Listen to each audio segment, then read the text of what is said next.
উচ্চ মাধ্যমিক বাংলা বিষয়ের বাংলা ভাষা ও শিল্প সাহিত্য সংস্কৃতির ইতিহাসে বাংলা গানের ধারায় আজ বাংলা গানে রবীন্দ্রনাথ নিয়ে আলোচিত হবে। রবীন্দ্রনাথ সম্পর্কে বলতে গেলে প্রথমেই আমাদের একটি বিষয় মনে নিতে হবে, রবীন্দ্রনাথ একটি অধ্যায়, রবীন্দ্রনাথ একটি যুগ বলা যেতে পারে রবীন্দ্রনাথকে।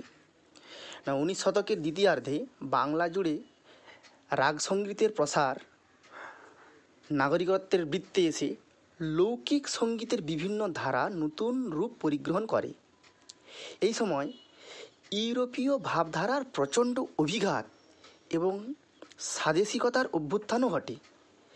এই বিচিত্র ও ঘটনাবহুল প্রেক্ষাপটে বাংলা গানের ইতিহাসে আবির্ভূত হয়েছিলেন রবীন্দ্রনাথ ঠাকুর। আমরা জানি রবীন্দ্রনাথ শুধু কবি নন, কবি বললে তার যে সৃষ্টিশীল প্রতিভা তাকে অনেকটা, তার বৃত্তটাকে অনেক কম করে দেখা হয়। আমরা তাই বলি বিশ্ববন্দিত সাহিত্যিক। আর কবিতা পরবর্তীকালে সুর পেয়ে গানে রূপান্তরিত হয়েছে, গানে পরিণত হয়েছে। সুতরাং যে কোনো গান মানেই আগে কবিতা, তারপরে গান। রবীন্দ্রনাথের গান আর সুর এর আশ্চর্য দুর্লভ সঙ্গতি সাধন হয়েছিল। সুরের বৈচিত্র্যে এবং বাণীর প্রায় সর্বগামিতায় রবীন্দ্রসঙ্গীত অপ্রতিদ্বন্দ্বী। আমরা জানি রবীন্দ্রনাথের গানকে রবীন্দ্রসঙ্গীত বলে। তাছাড়া বাংলা গানে এর আগে সঞ্চারী পর্যায় বা তুকটি অনুপস্থিত ছিল। এগুলি রাগ পর্যায়ের একটি পর্যায়। বলছে স্থায়ী ও আভোগ ছাড়া অন্তরার সুরেই বিভিন্ন কলি বারবার গাওয়া হতো। বাংলা গানে সঞ্চারের প্রবর্তন রবীন্দ্রনাথের একটি অমর কীর্তি। বাঙালির সংস্কৃতি ও মানসের গভীরে তার গান সঞ্চারিত হয়েছে, সংস্কৃতি ও জীবনের অঙ্গও হয়ে উঠেছে। রবীন্দ্রনাথের গানের সংখ্যা শুনলে আমাদেরকে সত্যি অবাক হতে হয়। রবীন্দ্রনাথ আনুমানিক 2232টি গান রচনা করেছিলেন। রবীন্দ্রনাথের গানের সংকলনকে কি বলে? না, আমরা প্রায় সবাই জানি রবীন্দ্রনাথের গানের সংকলনকে গীতবিতান বা স্বরবিতান বলে। দুটি বই আছে। এবারে স্বরবিতান গ্রন্থে রবীন্দ্রনাথের আনুমানিক 1931টি গানের স্বরলিপি মুদ্রিত হয়েছে। রবীন্দ্রনাথ নিজের গানকে পূজা পর্যায়, প্রেম পর্যায়, স্বদেশ পর্যায়, প্রকৃতি পর্যায় এইরকম পর্যায়ভুক্ত করে সুর ও বাণীর দিক থেকে আলাদাভাবে শ্রেণী বিভাগ করেছেন। যারা রাবীন্দ্রিক বা রবীন্দ্রপ্রেমী বা রবীন্দ্রসঙ্গীতকে যারা বিশ্লেষণ করেছেন বা তার শ্রেণী বিভাগ করেছেন, সেই জন্য সুরের দিক থেকে রবীন্দ্রসঙ্গীতের 5টি শ্রেণীতে এই যে রবীন্দ্রসঙ্গীতকে অন্তত 5টি শ্রেণীতে ভাগ করা যায়। আমরা প্রথমেই যাব ধ্রুপদ ও ধামার। না, শৈশবে বিষ্ণুপুর ঘরানার বিখ্যাত ধ্রুপদিয়া যদু ভট্টের কাছে তালিমপ্রাপ্ত রবীন্দ্রনাথ হিন্দি গানের সুর নিয়ে মোট 77টি ধ্রুপদ রচনা করেছিলেন। চৌতাল, তেওড়া, সুর ফাঁকতাল, ঝাঁপতাল, আড়চৌতাল প্রভৃতি এই সব ব্যবহৃত হয়েছে, এইসব তাল। এরকম খুব বিখ্যাত দুটি গান হলো প্রথম আদি তব শক্তি, আরেকটি হচ্ছে মহাবিশ্বে মহাকাশে, অনেকেরই চেনা। তারপরে আমরা দেখতে পাবো যে খেয়াল ও ঠুংরি, সেদিকে চলে যাব। যে উচ্চাঙ্গ সঙ্গীত ব্যবহার করে প্রায় 300 গান রবীন্দ্রনাথ সৃষ্টি করেছেন। এক্ষেত্রে হিন্দি খেয়াল ও ঠুংরির অনুসরণ করে কিছু গান সৃষ্টি করেছিলেন। যেমন একটি গান আমরা প্রায়শই কোনো সভা সমিতি বা কোনো সাংস্কৃতিক অনুষ্ঠান হলে আমরা এই গানটি কিন্তু প্রথমেই শুনতে পাই, যে আনন্দধারা বহিছে ভুবনে। এটি কিন্তু একটি খেয়াল ও ঠুংরি পর্যায়ের গান। এই রকম টপ্পা গান, টপ্পা মানে লাফ, মানে হিন্দি টপ্পার অনুসারে 14টি এবং নিজস্ব শৈলীতে 25টি টপ্পাঙ্গের গান রচনা করেছিলেন রবীন্দ্রনাথ। এই গানের মধ্যে কি সার্থক জনম আমার, তবু মনে রেখো ইত্যাদি। লোকসঙ্গীত বলছে রবীন্দ্রনাথের বহু গানে লোকসঙ্গীতের ছায়া পড়েছে। বাউল সুরে অজস্র গানের মধ্যে যেমন মেঘের কোলে কোলে বা পাগলা হাওয়ার বাদল দিনে প্রভৃতি গানের নাম করা যায়। কীর্তনের সুরেও রবীন্দ্রনাথ অজস্র রবীন্দ্রসঙ্গীত গেয়েছেন। তার মধ্যে উল্লেখযোগ্য যেমন সখী বয়ে গেল বেলা ইত্যাদি। তার রামপ্রসাদী সুর বলতে রামপ্রসাদ সেন শাক্ত গীতি গেয়েছেন বা রচনাও করেছেন। তার গানের সুরে রবীন্দ্রনাথ কিছু রবীন্দ্রসঙ্গীত গিয়েছেন, যেমন আমরা মিলেছি আজ বা আমি শুধু রইনু বাকি ইত্যাদি। এছাড়াও আছে সারি গান, সেই সারবদ্ধ গান, সেই সারি গানের সুরে এবার তোর মরা গাঙে বা ভাটিয়ালি গানের সুরে গ্রাম ছাড়া ওই রাঙামাটির পথ বা ঝুমুরের সুরে ওরে বকুল পারুল প্রভৃতি গান উল্লেখ করা যায়। এছাড়াও আছে ভাঙা গান, মানে শুধু হিন্দি গানই নয়, ভারতবর্ষের অন্যান্য প্রাদেশিক সুর ও পাশ্চাত্য সঙ্গীত থেকেও অনুপ্রাণিত হয়ে রবীন্দ্রনাথ বহু গান রচনা করেছেন। এই ধরনের গানকে ভাঙা গান বলা হয়, অর্থাৎ বিভিন্ন প্রাদেশিক সুর থেকে এবং পাশ্চাত্য সঙ্গীত থেকে অনুপ্রাণিত হয়ে তার সুরকে ভেঙে ভেঙে তিনি কী করলেন, গান রচনা করলেন। এই জাতীয় গানে দেখা যায় হিন্দি ধ্রুপদ, ধামার, খেয়াল টপ্পার পাশাপাশি তেল্লেনা বা তারানা, হিন্দি লঘুসঙ্গীত, ভজন, যন্ত্রসঙ্গীতের গত, পল্লীগীতি, পাশ্চাত্য সঙ্গীত কিছুই তিনি বাদ রাখেননি। সে মহীশূরি, গুজরাটি, কর্ণাটকি, পাঞ্জাবি, মাদ্রাজি কিংবা আইরিশ, স্কট বিভিন্ন প্রদেশের সুরকে আত্মস্থ করেছেন এবং নির্মাণ করেছেন বাংলা গান দিয়ে। কখনো তিনি প্রসিদ্ধ তেলেন্না ভেঙে বেঁধেছেন সুখীহীন নিশিদিন ইত্যাদি। আবার কখনো কখনো মীরার ভজনকে মেরে গিরিধারী গোপাল এই সুরকেই ভেঙে তিনি লিখেছেন যে তোমারই ইচ্ছা পূর্ণ হোক ইত্যাদি। রবীন্দ্রনাথ পাশ্চাত্য সুরের অনুকরণে মোট 12টি গান রচনা করেছিলেন। তার বাল্মীকি প্রতিভা, কালমৃগয়া, মায়ার খেলা এই 3টি গীতিনাট্যেই মূলত বিদেশি সুরাশ্রিত গানের ব্যবহার দেখি। গীতিনাট্য ব্যতীত স্বতন্ত্রভাবে সেই দিনের কথা ছাড়া রবীন্দ্রনাথ মাত্র আরও 2টি গান রচনা করেছিলেন, যে ওয়ে দয়াময় নিখিল একটি পুরানো স্কটিশ ব্যালাডের সুরে। ব্যালাড হচ্ছে দুঃখের গান, মানে যেটাকে আমরা বলি স্যাড সং। এইগুলি ছাড়াও বিষয় ও বৈশিষ্ট্য অনুসারে রবীন্দ্রনাথের গানের আরও ভাগ করা যায়। এই বিভাজন সর্বজন স্বীকৃত কোনো রীতিসাপেক্ষ নয়, বরং আলোচনার সুবিধার্থেই এমনটা করা। না, আমরা আগেই জেনেছি যে রবীন্দ্রনাথের গানের সংকলনকে 2টি গ্রন্থের নামও আমরা জেনেছি, যে স্বরবিতান আর গীতবিতান। এবার আমরা কি করব না, এই সুবিধার জন্য, আলোচনার সুবিধার জন্য এই আরও কয়েকটি ছোট ছোট ভাগে ভাগ করে নেব। যেমন প্রেম পর্বের গান, মানে প্রায় 450 গান লিখেছেন রবীন্দ্রনাথ প্রেম পর্যায়ে। প্রতিটি গান মনের প্রান্তদেশ ছুঁয়ে গেছে। তিনি যখন লেখেন আমি তোমারে সঙ্গে বেঁধেছি আমার প্রাণ বা সেদিন আমায় বলেছিলে ইত্যাদি, তখন সুরসাধক হিসাবে সত্যি অভিভূত হতে হয় যে কোনো শ্রোতাকেই।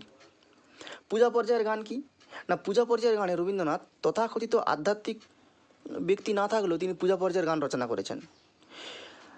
তিনি ছিলেন মরমী মানুষ, যে কারণে ঈশ্বর ও মানুষের মধ্যে সম্পর্ক রচনা করতে পেরেছিলেন। তার পক্ষে লেখা সম্ভব হয়েছে আমায় নহিলে ত্রিভুবনেশ্বর, তোমার প্রেম হতো যে মিছে, আমি তাই তো এলেম নিচে। আবার তিনি গিয়েছিলেন অন্তরমম বিকশিত করো। এভাবে পূজা পর্যায়ের আধ্যাত্মিকতা ও মানবীয় প্রেম একাকার হয়ে গেছে রবীন্দ্রনাথের গানে। তার উল্লেখযোগ্য কয়েকটি পূজা পর্যায়ের গান তোমারই করিয়াছি জীবনের ধ্রুবতারা, বা আমার মাথা নত করে দাও হে তোমার চরণ ধুলার তলে, অথবা এই লোভিনু সঙ্গতব বা সুন্দর হে সুন্দর ইত্যাদি। এই গান শুনলে যেন একটা মনের একটা আনন্দ উদ্বেলিত হয়ে উঠে আসে, একদম হৃদয় ছুঁয়ে যায় যেন গান। আর রবীন্দ্রনাথের গান এমনই যে কোনো পরিস্থিতিতে যে কোনো সময়ে গাওয়া যেতে পারে। এই রবীন্দ্রনাথের গান শোনার কোনো মানে আলাদা করে কোনো সময় হয় না, যে কোনো সময় শোনা যায়। বলছি ঋতু পর্যায়ের গান না, প্রকৃতির নানা বর্ণ, তার রূপ, রং, স্পর্শ রবীন্দ্রনাথ প্রতি মুহূর্তে অনুভব করেছেন। রবীন্দ্রনাথের কাব্যের বৈশিষ্ট্য সম্পর্কে একজন সমালোচক ও রবীন্দ্র বিশেষজ্ঞ বলেছিলেন যে রবীন্দ্রনাথের কাব্যে ঋতু পরিবর্তন ঘটেছে বারে বারে। আমরা দেখব শুধু রবীন্দ্রনাথের কাব্যে নয়, রবীন্দ্রনাথের গানের ক্ষেত্রেও ঘটেছে। রবীন্দ্রনাথ বিভিন্ন ঋতু নিয়ে তিনি গান লিখেছেন, যেমন শরৎ নিয়ে লিখেছেন শরৎ তোমার অরুণ আলোর অঞ্জলি।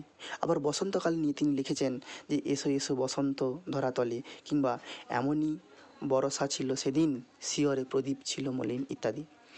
তাহলে ঋতু পর্যায়ের গান মানে বিভিন্ন ঋতুর প্রেক্ষিতে যে প্রকৃতির যে বৈশিষ্ট্য তা তিনি বেশ সুন্দর করে লিপিবদ্ধ করে গেছেন, সুর দিয়ে গেছেন, সুরারোপ করে গেছেন।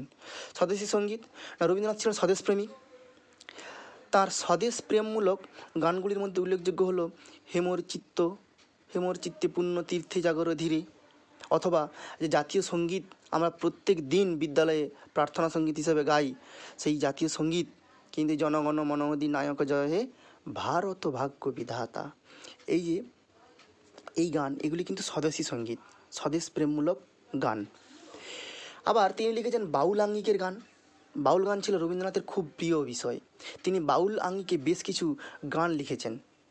এর মধ্যে উল্লেখযোগ্য হলো ওই ভাটিয়ালি সুরে, একটু আগেই বলছিলাম যে গ্রাম ছাড়া ওই রাঙামাটির পথ, বা যদি তোর ডাক শুনে কেউ না আসে ইত্যাদি। এইভাবে দেখলে আমরা দেখব যে রবীন্দ্রনাথের গান কালজয়ী গান, এখনও নতুন নতুন করে গাওয়া হয়। এবারে কারা গায় এই গান? না, রবীন্দ্রসঙ্গীতের প্রসার প্রথম দিকে কলকাতার কতিপয় ব্রাহ্ম এবং অন্যান্য সম্ভ্রান্ত পরিবারে, পরে কিন্তু শান্তিনিকেতনে। প্রথম যুগে তার গান গাইতেন দীনেন্দ্রনাথ ঠাকুর, ইন্দিরা দেবী, চৌধুরী রানী, শান্তিদেব ঘোষ, শৈলজারঞ্জন মজুমদার প্রমুখ। বলছে অধিকাংশ রবীন্দ্রসঙ্গীতকে স্বরলিপি নিবন্ধ করার কৃতিত্ব দীনেন্দ্রনাথ ঠাকুরের। রবীন্দ্রনাথ শেষ বয়সে বলেও গেছেন যে আমাকে কেউ যদি মনে রাখে নাও রাখে এই পৃথিবীতে, দুটো কারণে আমাকে মনে রাখবে, একটা হচ্ছে আমার গান, আর দ্বিতীয়টা হচ্ছে আমার ছবি। তিনি উল্লেখ করেও গেছেন যে আমার সমস্ত গানের কাণ্ডারি শ্রীমান দীনেন্দ্রনাথের হাতে। এই কথাও তিনি রবীন্দ্রনাথ জানিয়ে দিয়ে গেছেন।